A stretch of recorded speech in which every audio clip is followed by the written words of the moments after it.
May babala ang MTRCB sa mga public utility vehicles na nagpapalabas ng mga malalaswa sa mga bus at barko lalo na ngayong Semana Santa. Si Paul Montebon magbabalita.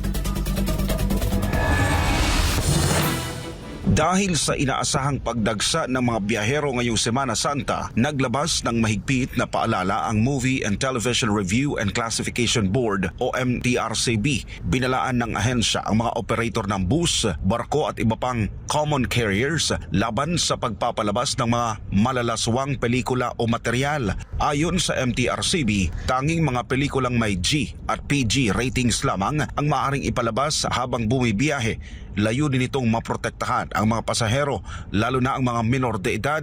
Sa isang memorandum na may petsang Marso 24, inatasan ng board ang lahat ng PUV operators na sumunod sa mga responsableng panunood campaign. Nilinaw ng MTRCB na ang G rating ay angkop sa lahat ng manunood at walang sensitibong eksena.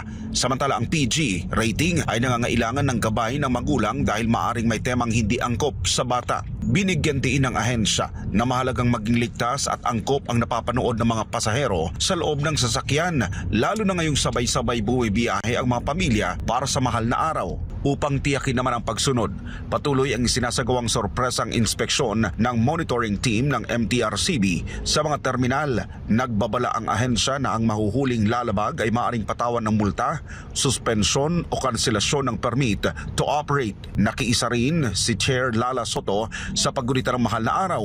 Hinimok niya ang publiko na gamitin ang panahon para sa pagninilay at pagkakaisa.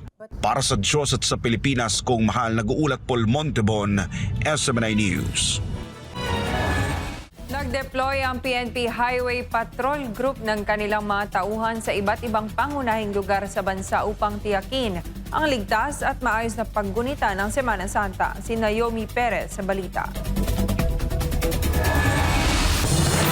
Bumuo ng deployment plan ang Philippine National Police at Highway Patrol Group para bantayan ang mga lugar na inaasahang dadagsain ng publiko ngayong mahal na araw. Ayon sa PNP HPG, may kabuang 92 teams na binubuo ng 755 personnel ang ikakalat sa 179 na lokasyon sa buong bansa. Ngayon ay nag-compose po ang ating pong PNP Highway Patrol Group po ng hindi po baba sa 92 po na teams. At ito po ay binubuo po ng hindi po baba sa 755 po na PNP HPG personnel. At ito po i-deploy po dito po sa 92 po or what I mean sa 179 po na deployment locations nationwide.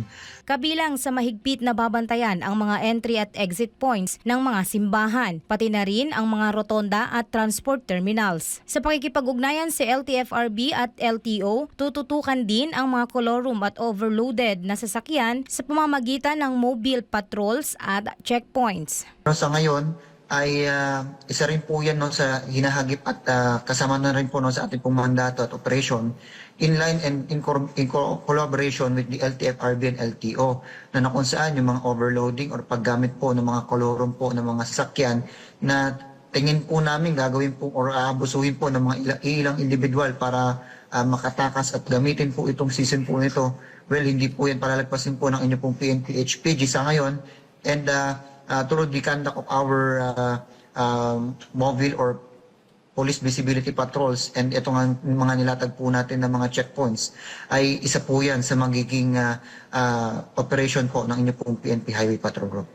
Para sa agarang tulong, maaaring tumawag ang publiko sa hotline na 911 para sa traffic o anumang insidente. They can call our 911 hotline kasi yun po talaga yung ating pong pinopromote po dyan. Kapag sa anumang pong uri po ng assistance, anuman po yan, sa ating pong trapiko or in any criminal incidents. At sa isang banda naman din po, nagbanggit naman din po ang ating pong butihing direktor na within certain minutes, kailangan makaresponde po kagad ang ating pong mga riders and even yung ating pong mga mobile crews para po makatulong po sa ating pong mga kabayan. Sa isang banda, lahat din po ng ating pong mga legal assistance and even any other police assistance po ay i-aid po ng ating pong PNP HPG.